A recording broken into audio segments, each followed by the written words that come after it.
All right, so let's start off talking about Pro Tools templates. Pro Tools templates are, a template is around for a couple things. One, it's to make your setup quicker.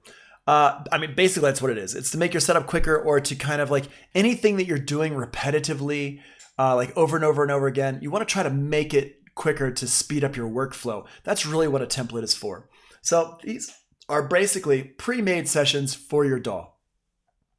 They can include audio, it includes plugins, they can include audio tracks, aux tracks, MIDI tracks, instruments, IO settings, all different stuff. When would you use a template? Well, if you're doing multiple sessions with the same musicians over and over and over again, that's a good time to use a template. Anytime you're recording drums, if you're recording drums, that's a great time to use a template, because you're going to set up microphones the same. You know, if you're recording like the same drum kit over and over again, which a lot of times happens, you want to set up your track inputs, your subgroup routing, your plugins on tracks, all that stuff there. You don't want to do that every single time. Why would you want to set up the same tracks and the same plugins, for 10 different tracks, 100 times in a row? You don't. Set up a template for that. Any kind of genre-specific productions, like if you're making house music, maybe you have a template that has like some cool kick drum and snare drums and stuff like that. And like, house music is 4 to the floor, right? It's boom. So you don't need to reinvent the wheel for that every single time. Just set up a template that's got a good kick drum and that pattern on it. You can always change the kick drum out later.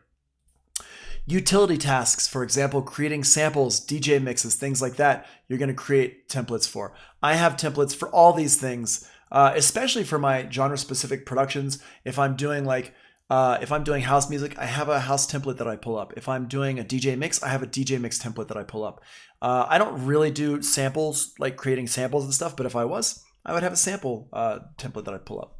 Okay, here's how you create a template. It's super, super easy. You open a blank session, you add the tracks you want to use, you insert the instruments, you insert the effects plugins, whatever. You do the setup, your routing, subgroup mixing, all that stuff, and then your Pro Tools groups, and then you go File, Save As Template.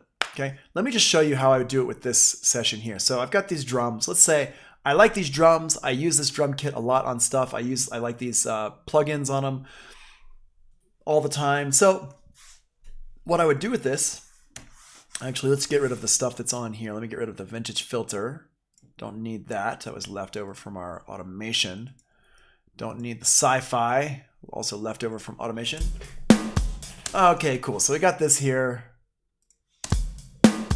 Awesome. That's the sound. It sounds good. If I'm doing like a session with the same drummer, with the same drums, everything is set up the same.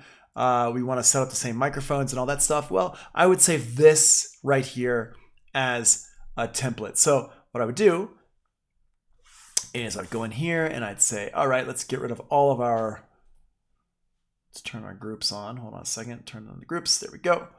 Get rid of all this stuff here.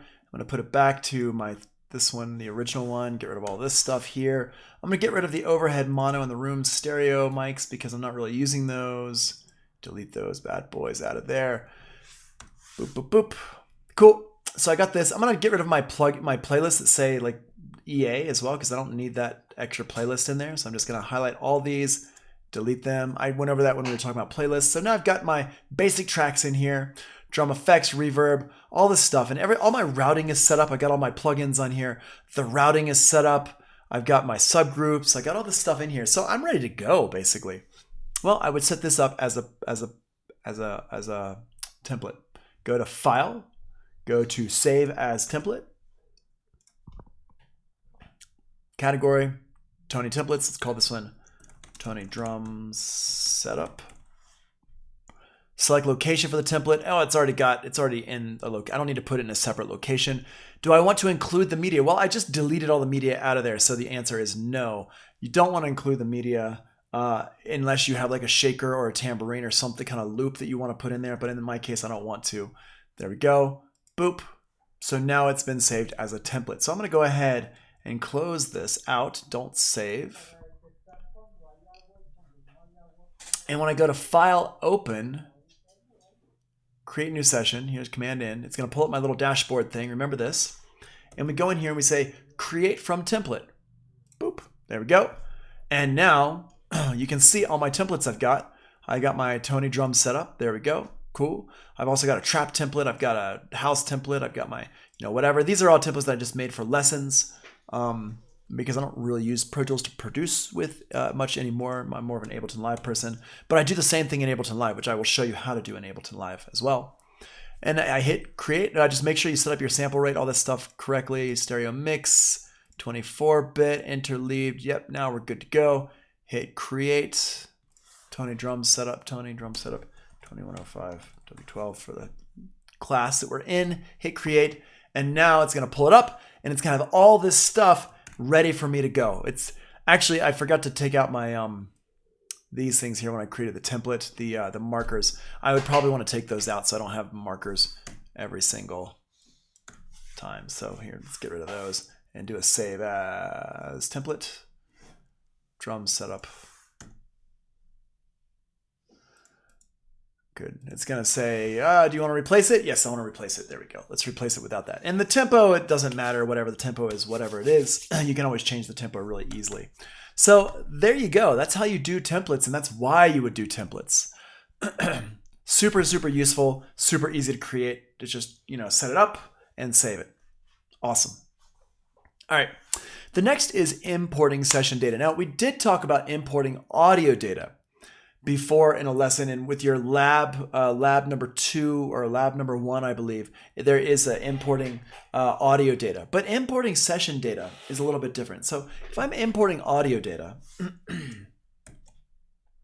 what is it? Command-Shift-I, and I say in here, okay, I want to import.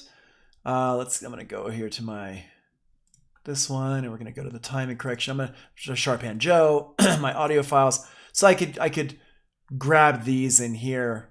Let's say, when were these modified? Let's go back to the old ones. Here we go. Here's the old ones.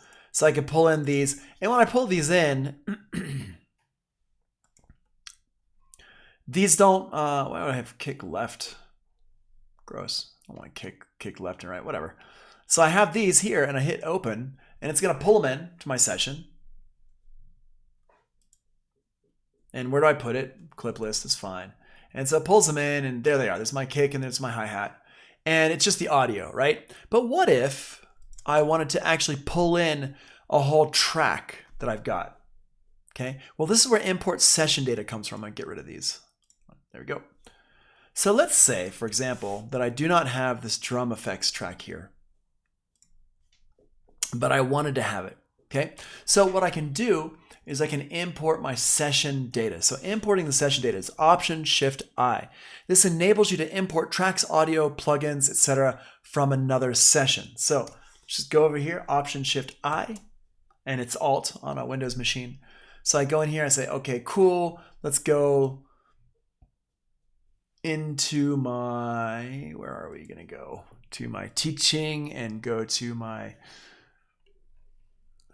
not date modified, it's gonna name exercises. Here we go. Elastic Audio, Sharphand Joe. So in here, this one here that we had messed around with, 2105 routing. Okay, so I double click on my my project file, the PTX file. Double click on that, and now it pulls up this window here. So this is where we want to take a look at. Let's go look at our notes.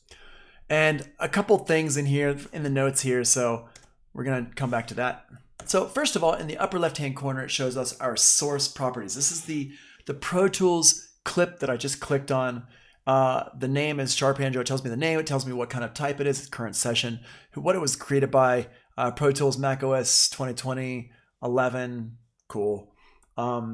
Start time, whatever. You can pretty much ignore that stuff for the most part. Time code. Audio bit depth, that's a little bit important, I guess. 24-bit, sample rate, 44.1, wave file. That part doesn't really matter. You can ignore that. Over here, if I wanted to move stuff around to have it like adjust, for the most part, you can ignore this unless you're doing a lot of film or things like that where you need things to be adjusted.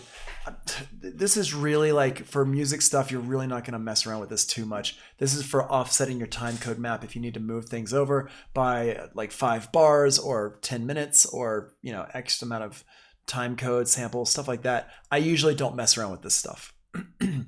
Where I do mess around with, and what is actually quite important, is the media options here. And it's important that we understand these media options.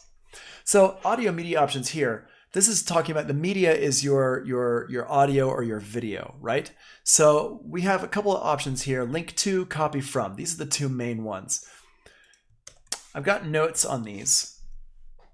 So link to, what it does is it points to where the audio files are located on another hard drive, another folder, etc., etc., etc. So if I've got my Pro Tools session and I've got the audio files somewhere else that I want to grab, I can use link to, and it just points to them. It doesn't actually copy them in. What this does is it saves space. That's great. But what it doesn't do is it doesn't put the audio files into your current audio files folder, which could be bad. It depends, okay? So link to is really good most of the time. I usually use link to. But if you're doing a lot of small stuff, like little loops and things like that, you could use copy from. Now, copy from, what it does is it copies the audio files from their source location into the current session folder. So what it does is I've got my Pro Tools session, and I got the audio file over here in the audio files folder somewhere else on another hard drive or something, and it's actually going to copy that file into my current Pro Tools audio files folder.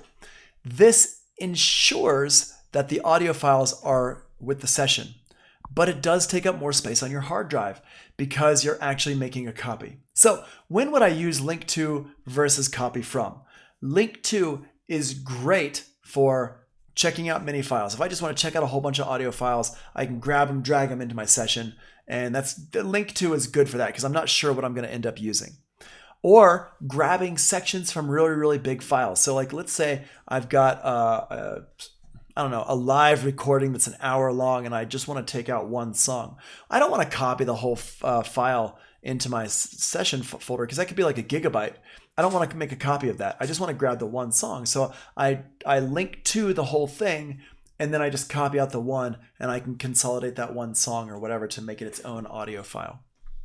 Versus copy from is great for grabbing a few audio files that you know you're going to use. So if I know I'm going to use this loop and this kick drum and this whatever, this and that whatever, and they're smaller and I know I'm going to use them, then I always use copy from because I want to get them into my audio files folder. Now, remember, you should always be using save copy in, which makes a copy of everything at the end and makes sure it's all in your audio files folder. That way, you're only using the ones that you know you're going to be using. It's at the end of everything, or it's when you're sending stuff to somebody else, and you know for 100% that everything is in there and everything you have in your session you're using. So use save copy in. I do that actually. I usually just use link to here and use save copy in later just to make sure. Okay, consolidate from is something I don't really use. I think what it's supposed to do, at least what I think it's supposed to do, but I've actually never been successful doing it, is when you have takes that are being used, like take folders, like vocal takes and stuff like that, then on playlists, then it should consolidate all that stuff in. But it works really weirdly. I don't really use it that much.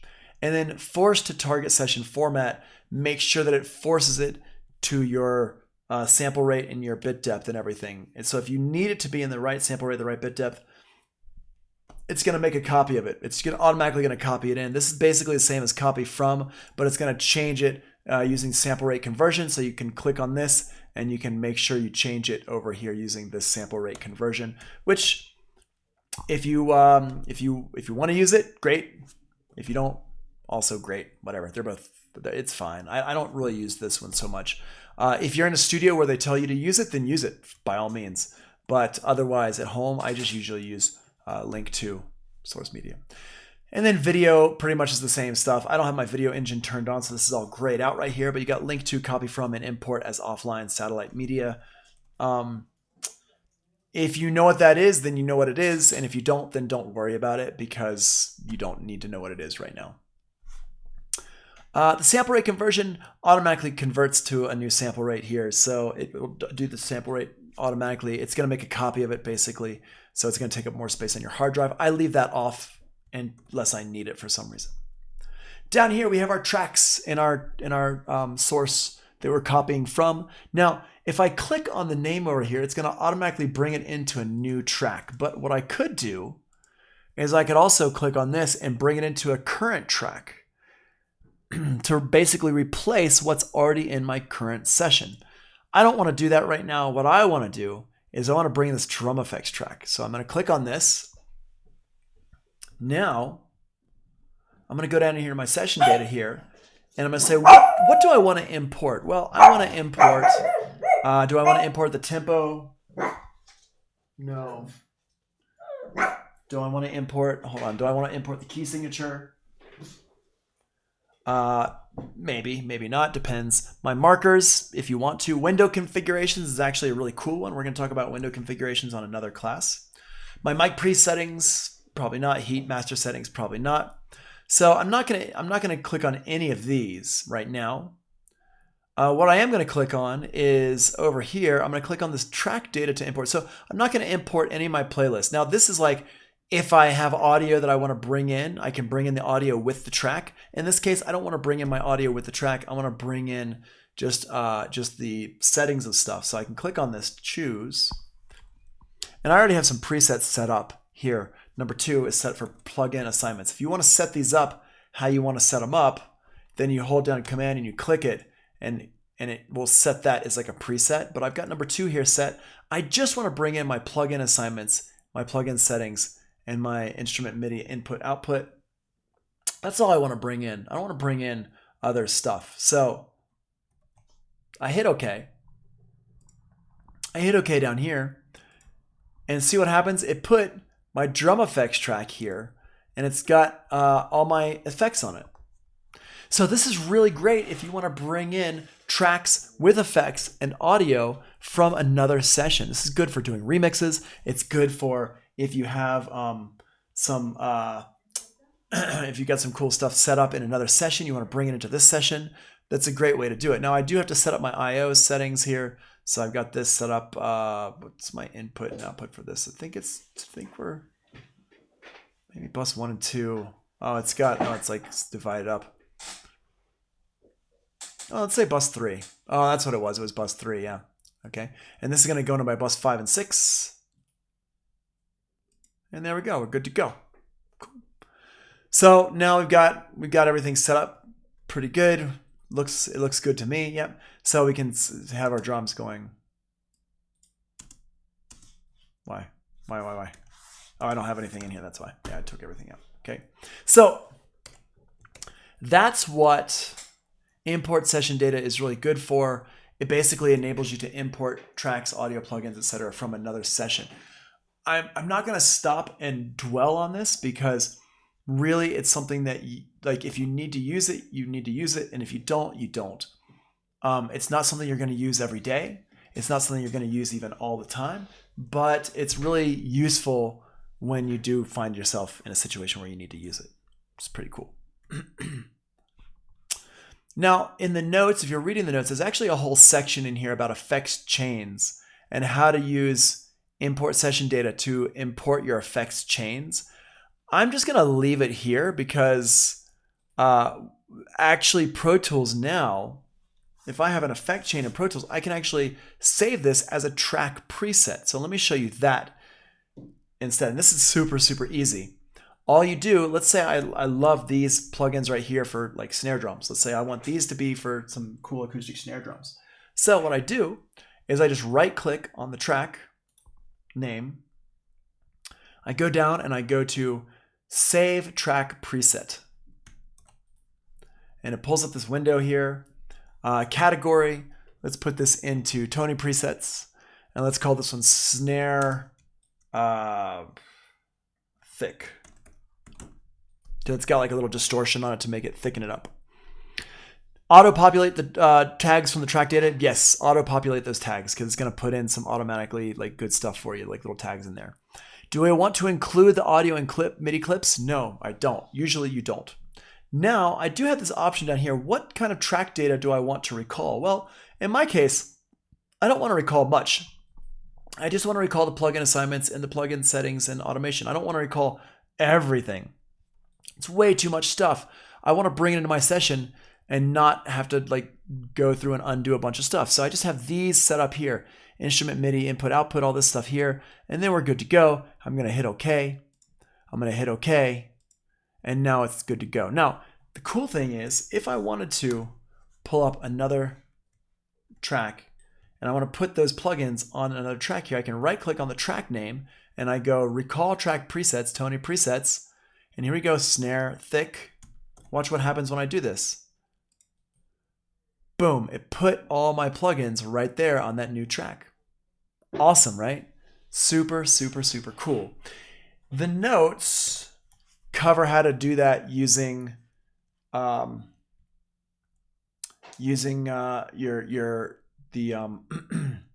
import session data, which is like an old school way to do it.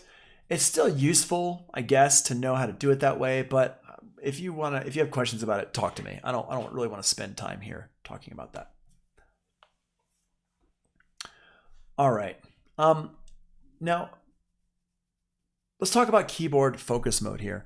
We're going to skip over the cleaning up the session for now. We're going to come back and talk about that later. But the keyboard focus mode later, like another day. Keyboard focus mode is pretty important. I use keyboard focus mode, but I use it in a way that a few of my friends use it like this, but I haven't seen a lot of people using it like out in the wild like this. So the keyboard focus mode, basically, it's this little button right here. Let's go into our edit window. If I go over here on the right, this little button here for clips, here for the edit window, or down here for our groups. Now, the way most people use it is over here for the edit window. That's the way a lot of people use it. And what this does is it basically gives you another set of shortcuts where you are not using the command key for your shortcuts. You're just using the keys on the keyboard. It's like typing almost. It looks like typing. I actually don't use it like that, but I'm going to show you some things that you can do with it. Here, these are some cool shortcuts. You can also look up in your shortcuts in Pro Tools. If you've got Pro Tools, here go up to Help and go to Pro Tools Shortcuts, and it will pull up this little guide. And this guide has some cool stuff in it. Like this. So, and in here, this talks about your keyboard focus shortcuts. Lots of cool keyboard focus shortcuts in here. And then you got your dashboard shortcuts, which is like your other stuff. And so these are worth using because they really make life a bit easier for you if you like to do stuff like that. But I actually don't use them like this. I'll show you what I do, but here's some useful ones here that I've written down for you. Copy, paste, cut, undo, trim, start, trim in, fade out, crossfade, separate clip. And it just means that if you've got audio in here, let me just go here to open recent. This one here, don't save. So if I want to go in here and put like a fade in here, like a fade to the beginning, fade in is D, right? So D and F is fade in. So if I just click here and hit D, whoops, I'll highlight with A.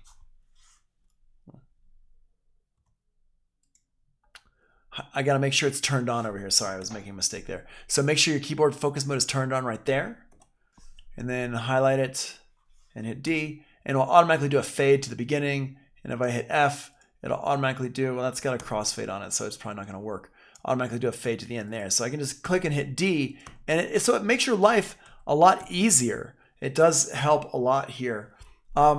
Again, it's not something I really use. I'll just click and grab and do a fade to the place I want. Or if you just highlight and hit, what is it, Command Option F? Nope.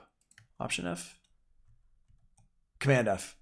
And it'll just do a fade. So I usually use mostly Command key shortcuts in this window here. But there's some stuff for you. If you want to use it, you can use it. You just remember, you got to have it turned on right here.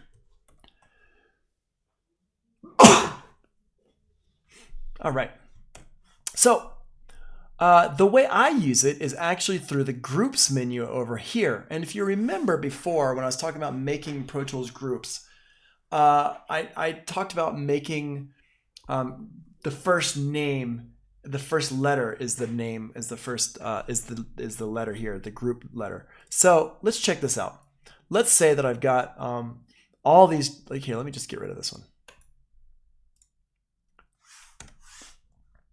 So I want to get my drums going. So I highlight all my drums and I hit Command G to make a group. This is going to make a Pro Tools group, edit mix window group. Now in here, I make sure my proper drums are in here, which they are. Over here where it says ID, I'm going to put this ID as the letter I'm using for drums.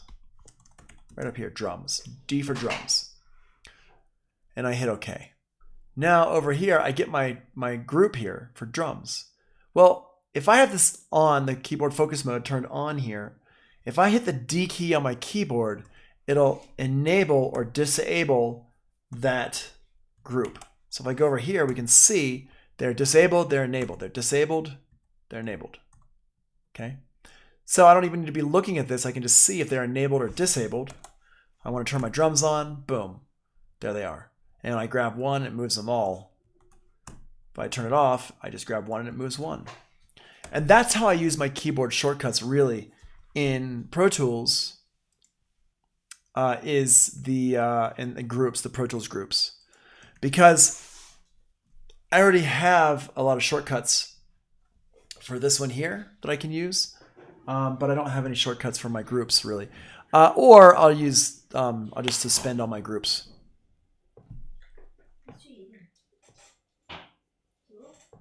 So really depends on how you like to use it. Again, this isn't like something you have to do. Like this is just like showing you how you can work if you want.